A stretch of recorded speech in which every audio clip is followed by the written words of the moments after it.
তেলের ক্রাইসিসের নামে লম্বা লম্বা লাইন ছিল, তখনই আমরা বলেছিলাম যে 10% যেই তেলের দাম ইন্টারিম গভর্নমেন্ট বাড়িয়েছিল, ওই জায়গায় যদি নিয়ে আসা হতো তাহলে তেলের ক্রাইসিসও দেখা দিত না, আর এত লম্বা লাইন দেখা দিত না।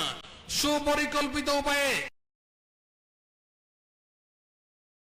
লম্বা লাইন মানিয়ে মানুষের দুর্ভোগ বাড়িয়ে তারপরে যখন তেলের মূল্য বৃদ্ধি করা হলো, সে এক দফা করা হলো, আজকে আবার আরেক দফা করা হয়েছে। সম্মানিত ভাইরা, আপনারা জানেন এই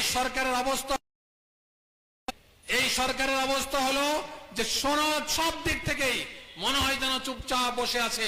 মানুষের কোন সমস্যার সমাধান করার জন্য সরকারের কোনো পদক্ষেপ আছে বলে আমরা মনে করি না। নির্বিঘ্নে নিশ্চিন্তে তারা আজকে তাদের কার্যক্রম চালিয়ে যাওয়ার চেষ্টা করছে এবং চালিয়ে যাচ্ছে।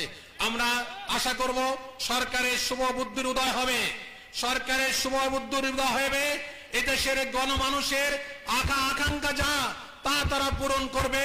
অন্যথায় এই জাতীয় অতীতের ফ্যাসিস্ট সরকারকে যেইভাবে দেশ ছাড়া করেছে তাদেরকেও দেশ ছাড়া করবে। বিক্ষণ জানাচ্ছি। আসসালামু আলাইকুম ওয়া রাহমাতুল্লাহি ওয়া বারাকাতুহু।